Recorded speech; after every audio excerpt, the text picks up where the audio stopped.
Hi friends, இன்றைக்கி evening ஸ்நாக்ஸுக்கு வெந்தய களி. அது ஹெல்த்தியானது, எல்லாத்துக்குமே அது ஹெல்த்து, உடம்புக்கு நல்லது. வெந்தயத்தில் நல்ல நார்ச்சத்துலாம் இருக்குது. இதை கருப்பட்டி போட்டு ஒரு 10 நிமிஷத்தில் நம்ம களி கிண்டிடும். இப்போ இதை மிக்ஸி ஜாரில் போட்டு இதை அரைச்சிரும். ஹாய் ஃப்ரெண்ட்ஸ், ஈவினிங் ஸ்நாக்ஸுக்கு வெந்தய களி கிண்டுறதுக்கு ரெடி பண்ணி கரைச்சி அடுப்பில் வச்சுருக்கேன். ஒரு கொஞ்சம் நேரம் அப்படியே வேகட்டும்.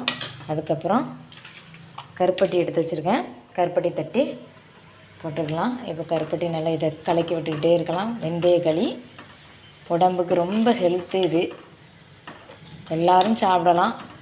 நல்ல வெந்தயம் சேர்த்துருக்கனால நார்ச்சத்துலாம் அதிகமாக இருக்கும்.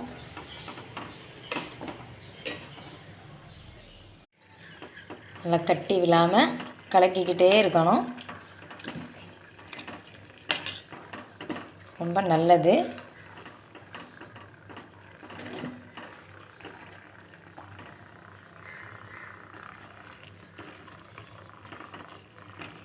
ரெண்டு கிளாஸ் அரிசிக்கு கிளாஸுக்கிட்ட வெந்தயம் போட்டேன்.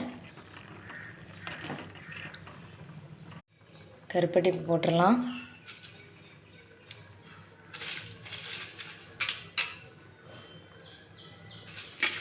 நல்லா கரைஞ்சி வரட்டும். தண்ணியாக தான் கிண்டணும். அது கலக்கி விட நல்லா கட்டி ஆயிரும்.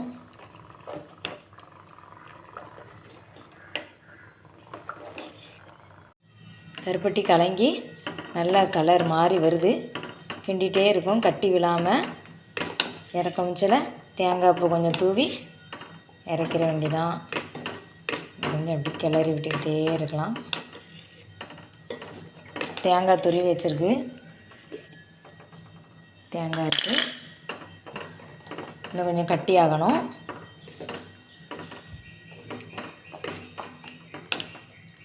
இன்னும் கொஞ்சம் கருப்பட்டி கரையணும்.